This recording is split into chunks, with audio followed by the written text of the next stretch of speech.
Good evening and welcome to the World News at 6 on Voice of the People, 90.3 FM. My name is Esther Nwachukwu and these are the top stories. Hoodlums set ablaze former Benue governor's residence. Ganduje, wife, son to be arraigned on April 17 for alleged corruption. Atiku replies Tinubu asks 7 important questions on Lagos-Calabar Coastal Highway project. Atiku speaks on economic condition in Ramadan season. And on stories outside the shores of Nigeria, Israel's Gaza withdrawal hints at what comes next. Details now.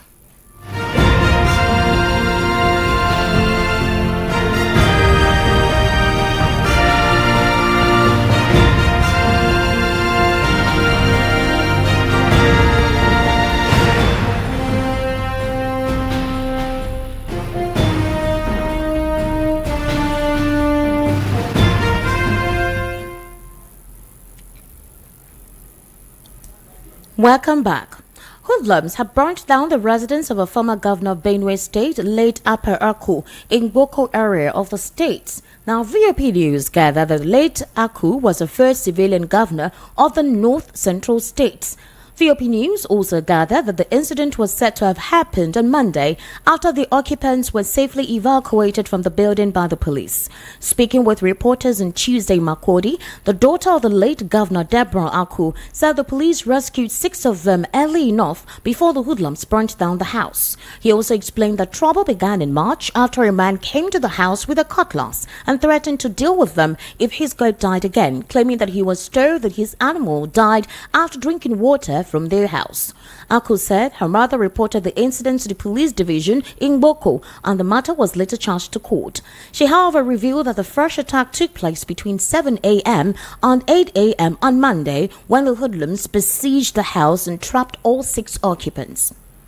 Meanwhile, the Kano High Court has fixed April 17, 2024 as a date to arraign the immediate past governor of the state, Abdullahi Umar Ganduje, his wife and 6 others. The accused persons were arraigned on 8-count charges concerning dollar bribery, diversion and misappropriation of funds, including alleged $413,000 and 1.38 billion naira bribery, amongst others. You would recall that Governor Abba Kabir Yusuf of Kano had vowed to probe Ganduje, saying he brought shame to the people of Kano during his tenure.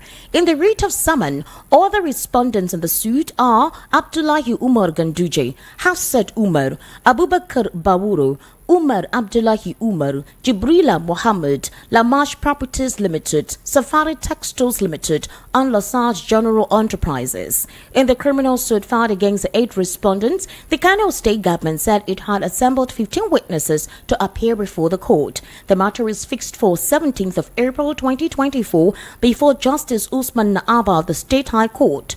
Confirming the development in a chat lately with Daily Trust, the State Attorney General Haruna Isa Dederi said the case has been filed and all parties involved will be served accordingly. Elsewhere, President of Nigeria and the 2023 presidential and the President of Nigeria, that is President Bola Ahmed Tinubu, has recently disclosed, along with Atiku Abubakar, the presidential candidate of the People's Democratic Party in 2023, has accused this current administration of always attempting to insult its way out of inquiries made into the activities of the government. Now, the former vice president, in a statement on Tuesday, also knocked the Tinubu government, saying it can't continue to keep Nigerians in the dark over government spendings.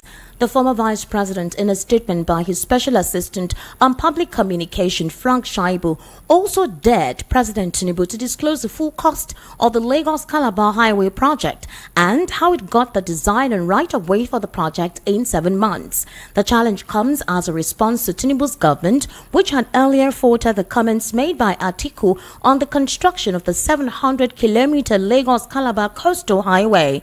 Recall that Atiku had, in a statement on Sunday issued by his media aide Paul Ibe, said that Bola Tinubu's administration is engaged in questionable dealings over the coastal highway construction. He said Tinubu puts personal business interests before Nigerian infrastructure and there is so much secrecy with the project. Also reacting to the comments in an interview recently, a special advisor to the president on information and strategy, Bayo Onanuga, described the claims as erroneous and irresponsible. The former vice president had questioned Tinubu's administrations and his decision to award the contract to Gilbert Chaguri's High-Tech without a competitive bidding. He had also wondered why President Tinubu's administration released 1.06 trillion naira for the pilot phase or 6% of the project, which begins at Eco Atlantic and is expected to terminate at the Lekki Deep Sea Port. In the same vein, the former vice president Atiku Abubakar has submitted that Nigerian Muslims observe the 2024 Ramadan fast in a season of tough economic conditions. Atiku made the observation in his Eid al-Fitr greetings, in which he congratulated Muslims on the successful completion of this year's Ramadan fasting. Despite the tough conditions, he pointed out that the forbearance with which Nigerian Muslims adopted its principle that the noble Prophet Muhammad enjoins everyone to live by at all times. He called on those in position of authority to show compassion to the people.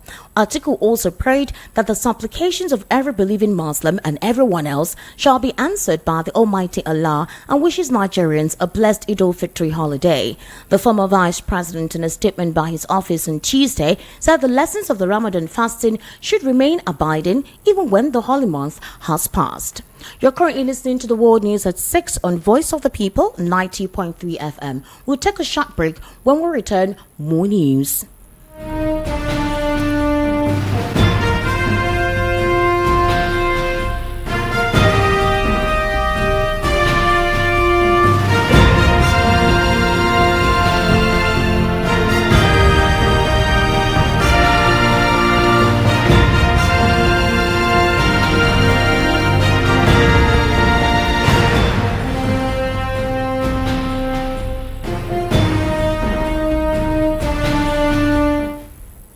Welcome back. You're currently listening to the World News at 6 on Voice of the People, 90.3 FM.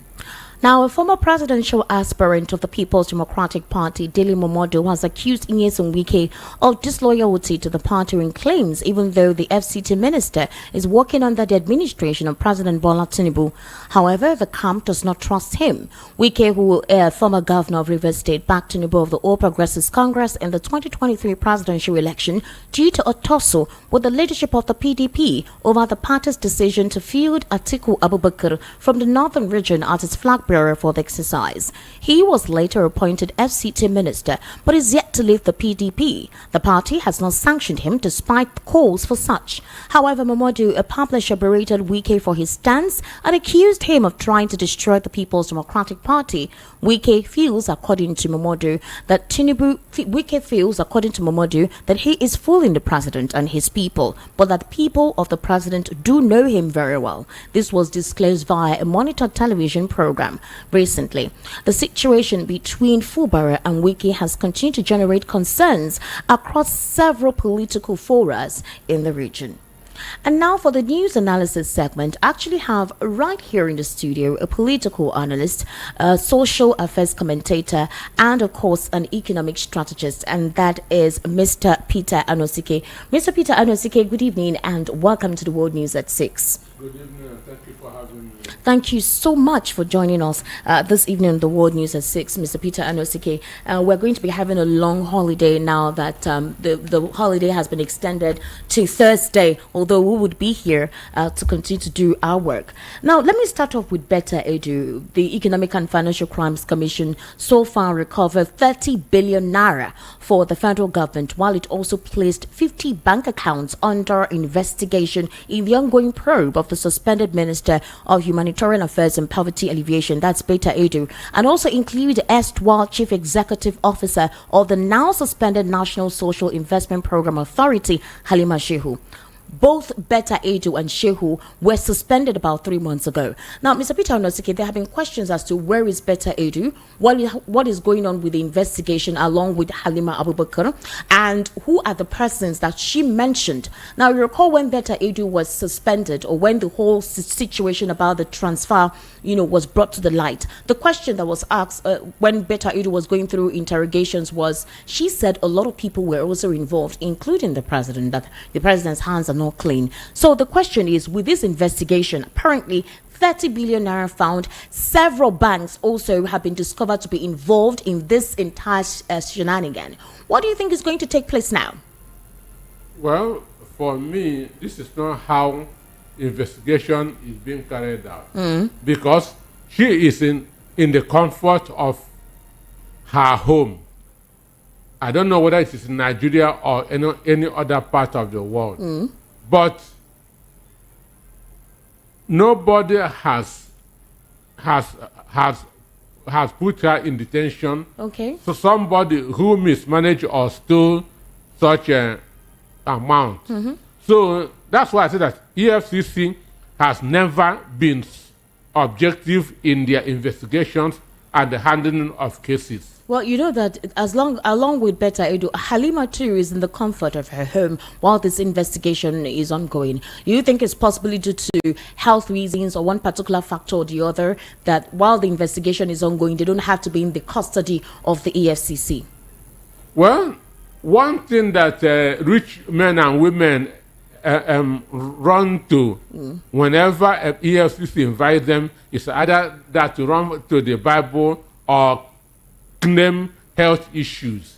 But we know that this is not enough because Betta Edu is being given a VIP treatment.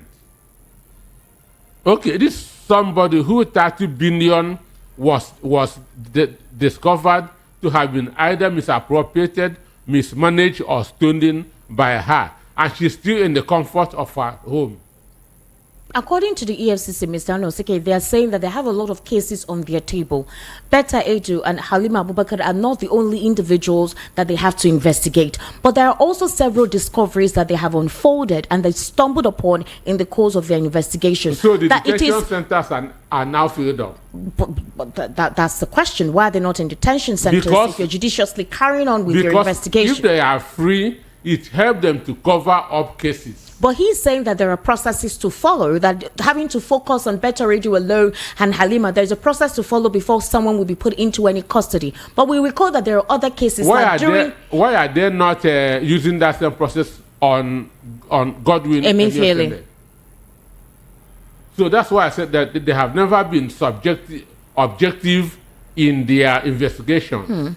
It is you go into detention when you are not on the good book of the presidency.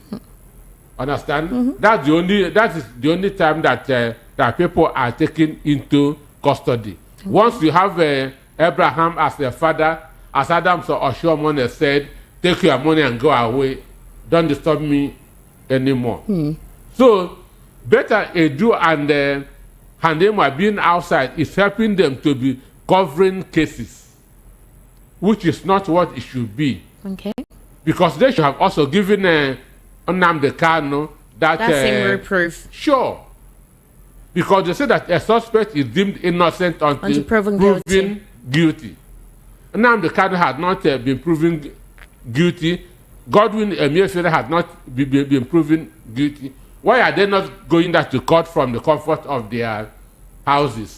All right, let's look at this. You recall that about 3 or 4 days ago, the presidential candidate in the 2023 elections of the Labour Party, Peter Obi, actually visited one of the communities in Kaduna where he commissioned a borehole, right? Now, he not just only commissioned it, he provided it. Well, Bashir Ahmed, who used to be a former presidential aide, right, on digital media for former President Muhammadu Buhari, actually said, made a possibly sarcastic post on X where he said, "Wow, this looks very presidential. Thank you, His Excellency Peter Obi, your Vice President, Dr. Dati Baba Ahmed, who is from Zaria, and the whole community must appreciate your gesture. My only curiosity here is about the source of the water. What does that strategically mean? If these are people who are calling for inclusion in every various segment of the Nigerian polity, Peter Obi did something that he considered to be quite philanthropic. It has always been one of his attributes. Why the sarcastic statement? Is this the way to promote a unified system of governance?" Well,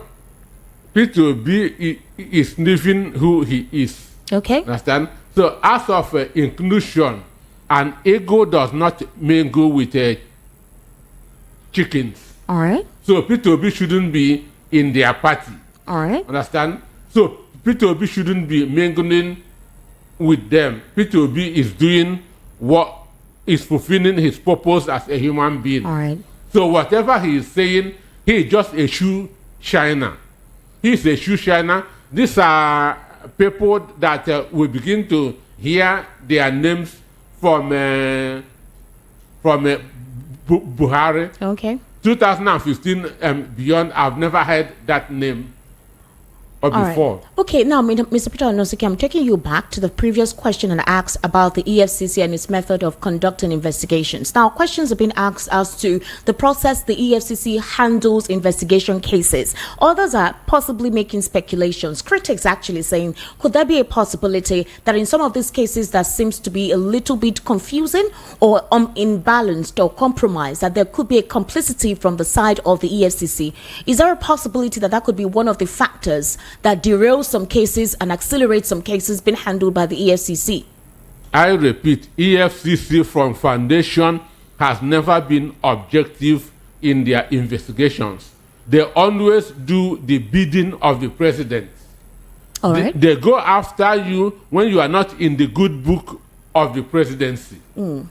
So, for me, there's nothing like investigation. Okay. So they are not investigating anything. Beta Edu is a sacred cow. All right. She's a very good friend of Onuremi Tinubu, and that's why she is getting this treatment. All right. You are in your house and 30 billion that you either stole or misappropriated was found, and you are still sleeping in your house. Where in the world can this take place? You say it. Mr. Onosike, you know about the student loan. It's eventually been signed by the president. While the National Association of Nigerian Students have called on the president to restrain his son, Seyi Tinubu, from further attempts to manipulate the student loan scheme for personal interest. Why would the president's son still be involved in this loan scheme? Why would NAN be putting a searchlight on the president's son on this? What does he intend to gain? Well, for me, number one, I see the students loan as a scam. You see it as a scam? As a scam. You feel it's not going to get across to every other person, but it's selected for you? I see it as a scam. I see it as another subsidy.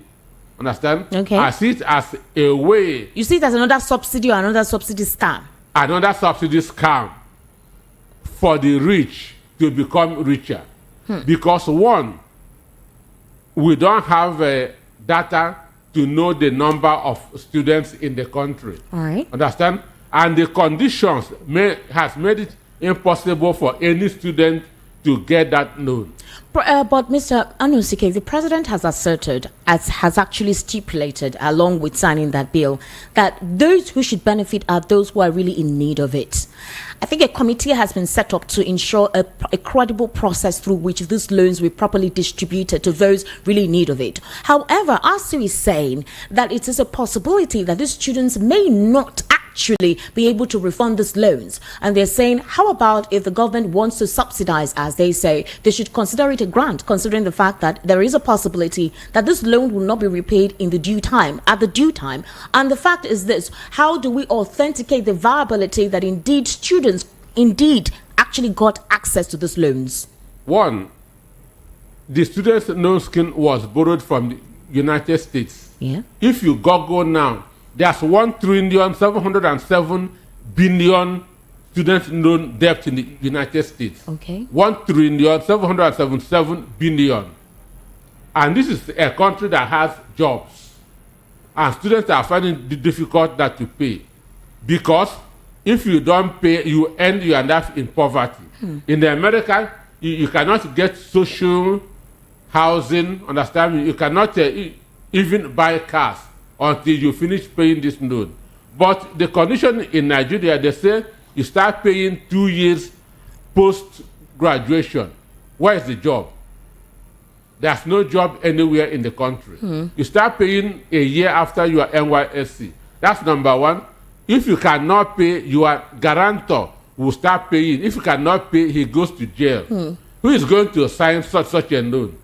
All right, let's look at this scenario. Sani Dangote, who is a bandit kingpin operating in northwest Nigeria, has been reportedly killed in a deadly rival clash in Zamfara. Now, there are several bandits and kingpins in the north. Apparently, this particular individual is being celebrated. A lot of Nigerians wondered who exactly is Dangote and what aspect does he have to do when it comes to banditry and kidnapping in the northwestern region. Apparently, his name has been on the list of persons who have been wanted in the north for a very long time. Some assertions are even made as to he is one of the individuals that were, escaped from Kuje prison at the time, because the Nigerian security operatives are beginning to trail those who escaped from Kuje prison. Well, they said he was involved in killing, maiming, kidnapping, cattle rustling, and he's been declared by the Nigerian security agents since November 2022. So the question now is, there are a lot of notorious bandit kingpins like Dangote, that is Sani Dangote, who has been reportedly killed by a rival gang.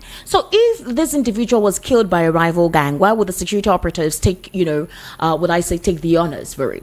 Well, that is also a security strategy. Okay. That is that's allowing rival gangs to finish themselves. Understand me?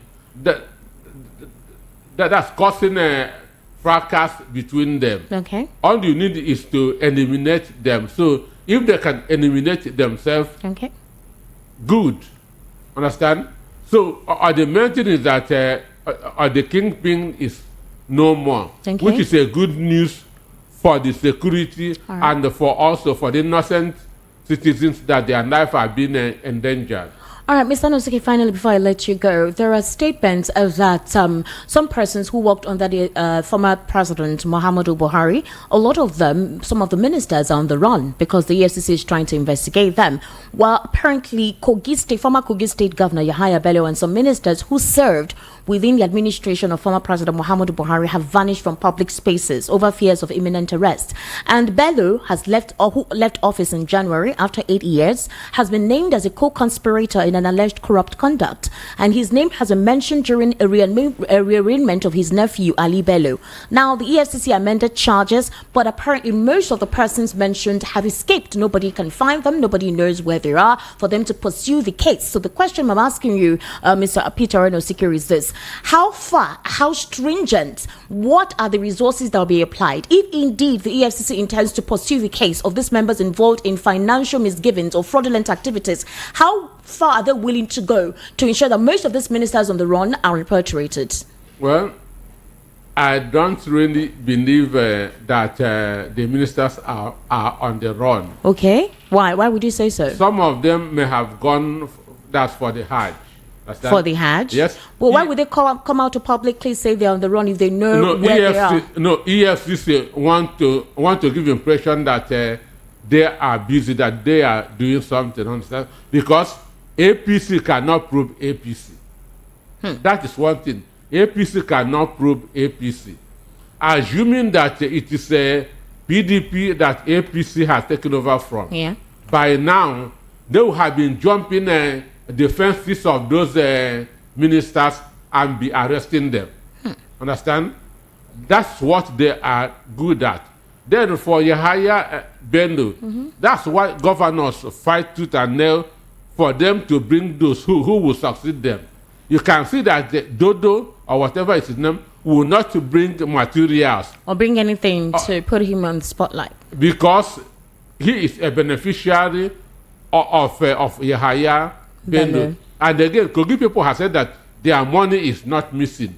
Therefore, EFCC should leave them alone. Okay. All right, Mr. Peter Nosike, we've actually run out of time at the moment. We need to wrap up. Thank you so much for your contribution and giving your perspective to some of the stories or some of the issues raised here on the World News at 6. I sincerely do appreciate your input. Yeah, thank you for having me. All right. To wrap up the World News at 6 here again at the top stories, you heard that hoodlums set ablaze former Benue governor's residence. Ganduje wife, son to be arraigned on April 17 for alleged corruption. Atiku replies Tinubu asks 7 important questions on the Lagos-Calabar Coastal Highway project.